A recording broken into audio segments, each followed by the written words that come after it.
Since the change of the political party in charge has not made a difference, who's really in charge?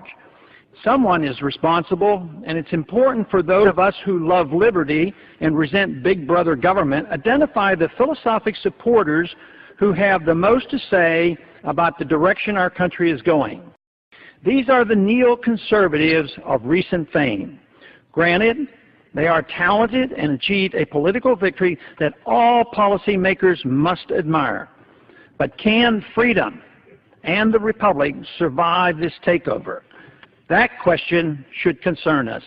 Neoconservatives are obviously in positions of influence and are well placed throughout our government and the media.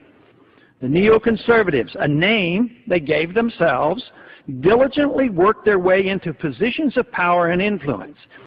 Above all else, they were not and are not conservatives dedicated to limited constitutional government. More recently, the modern-day neocons have come from the far left, a group historically identified as former Trotskyites. Liberal Christopher Hitchens has just recently joined the neocons, and it has been reported that he has already been to the White House as an ad hoc consultant. Many neocons now in position of influence in Washington can trace their status back to Professor Leo Strauss of the University of Chicago. Paul Wolfowitz actually got his PhD under Strauss. Others closely associated with these views are Richard Pearl, Elliott Abrams, Robert Kagan, William Kristol. All are key players in designing our new strategy of preemptive war. Others include Michael Ledeen of the American Enterprise Institute, former CIA Director James Woolsey, Bill Bennett, Frank Gaffney, Dick Cheney, and Donald Rumsfeld. The godfather of modern-day neoconservatism is considered to be Irving Kristol, father of Bill Kristol. More important than the names of people affiliated with neoconservatism are the views they adhere to. Here is a brief summary of the general understanding of what neocons believe. They agree with Trotsky on permanent revolution, violent as well as intellectual. They are for redrawing the map of the Middle East and are willing to use force to do it. They believe in preemptive war to achieve desired ends. They accept the notion that the ends justify the means. They express no opposition to the welfare state. They are not bashful about an American empire. Instead, they strongly endorse it. They believe lying is necessary for the state to survive. They believe a powerful federal government is a benefit. They believe pertinent facts about how a society should be run should be held by the elite and withheld from those who do not have the courage to deal with it. They believe neutrality in foreign affairs is ill-advised. Force should not be limited to the defense of our country. They dislike and despise libertarians, therefore the same applies to all strict constitutionalists. They endorse attacks on civil liberties, such as those found in the Patriot Act, as being necessary. They unconditionally support Israel and have a close alliance with the Likud party.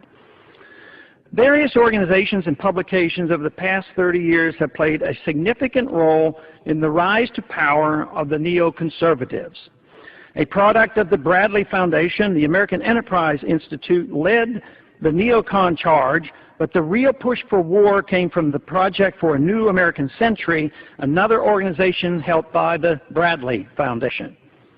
This occurred in 1998 and was chaired by Weekly Standard editor Bill Kristol.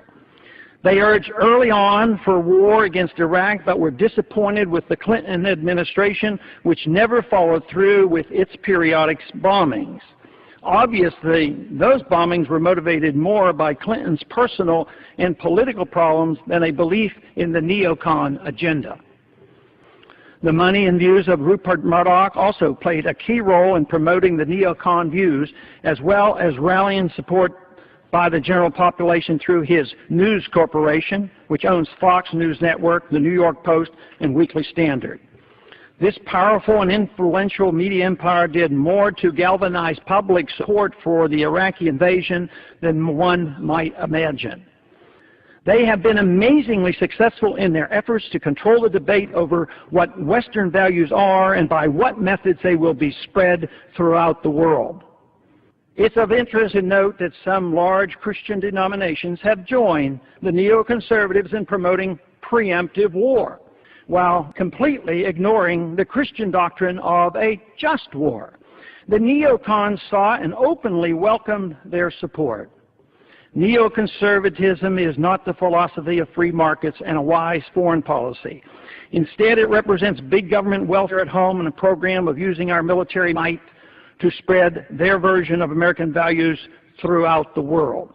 If the neoconservatives retain control of the conservative limited government movement in Washington, the ideas once championed by the conservatives of limiting the size and scope of government will be a long-forgotten dream.